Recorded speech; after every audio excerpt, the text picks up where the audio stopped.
தமிழக அமைச்சரவையிலிருந்து போக்குவரத்து துறை அமைச்சர் திரு செந்தில் பாலாஜி நீக்கப்பட்டிருக்கிறார். இது குறித்து சென்னை தலைமைச் செயலகத்தில் இருக்கும் நமது செய்தியாளர் லாவண்யாவிடம் கூடுதல் தகவல்களை கேட்டறியலாம்.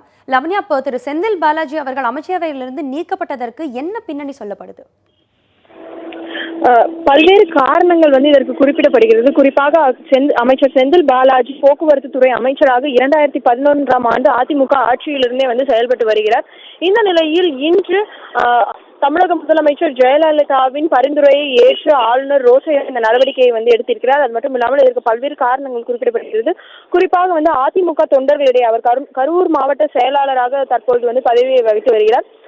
அங்கு இருக்கக்கூடிய அதிமுக தொண்டர்களிடையே பல்வேறு மனக்கசப்பு இவரிடம் இருந்து வந்ததாகவும் இதன் காரணமாக கட்சி சார்ந்த இந்த ஒரு நடவடிக்கை எடுத்திருக்க கூடும் என்றும் இங்கு அதிமுக வட்டாரங்கள் தெரிவிக்கின்றன. அது மட்டும் இல்லாமல் போக்குவரத்து துறையில் பல்வேறு விஷயங்கள் தமிழக அரசு பின்தங்கி இருக்கிறது. இதன் காரணமாகவும் அவர் நீக்கப்பட்டிருக்கலாம் என்பது போன்று குற்றச்சாட்டுகள் முன்வைக்கப்படுகிறது. இது போன்ற விஷயங்களால் தான் அதிமுக அமைச்சரவையில் இருந்து செந்தில் பாலாஜி நீக்கப்பட்டிருக்கிறார் என்றும் கூறப்படுகிறது. அது மட்டும் இல்லாமல் 2011ஆம் ஆண்டு சட்டமன்ற தேர்தலில் கரூர் தொகுதியில் இருந்து அவர் போட்டியிட்டு சட்டமன்ற உறுப்பினராக அவர் தேர்ந்தெடுக்கப்பட்டார். அதன் பிறகு 2011ஆம் ஆண்டிலிருந்து தற்போது வரை அதிமுக அமைச்சரவையில் போக்குவரத்து துறை அமைச்சராக அதாவது அமைச்சரவை மாறாமல் இருந்த ஒரு அமைச்சராகவும் இவர் குறிப்பிடப்படுகிறார். ஐஸ்வர்யா, லாவண்யா, இப்ப பாத்தீங்கன்னா பி தங்கமணி அவர்களை கூடுதல் பொறுப்பு அந்த போக்குவரத்து துறை கொடுத்திருக்காங்க. இது என்ன காரணத்திற்காக கொடுக்கப்பட்டிருக்கிறது?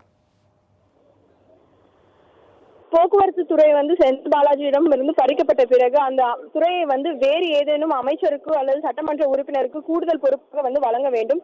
தற்பொழுது அமைச்சரவையில் இருக்கக்கூடிய தொழில்துறை அமைச்சராக இருக்கும் தங்கமணிக்கு இந்த பொறுப்பு கூடுதலாக வழங்கப்பட்டிருக்கிறது. அது மட்டும் இல்லாமல் கரூர் மாவட்ட செயலாளர் பொறுப்பும் அவருக்கு கூடுதல் பொறுப்பாக தற்பொழுது வழங்கப்பட்டிருக்கிறது. இதற்கும் பலதரப்பட்ட காரணங்கள் கூறப்பட்டிருக்கிறது. ஏனென்றால் அதிமுகவின் முக்கிய அமைச்சர்களில் ஒருவராக இருக்கக்கூடிய தங்கமணிக்கு இந்த பதவி கொடுக்கப்பட்டிருக்கிறது.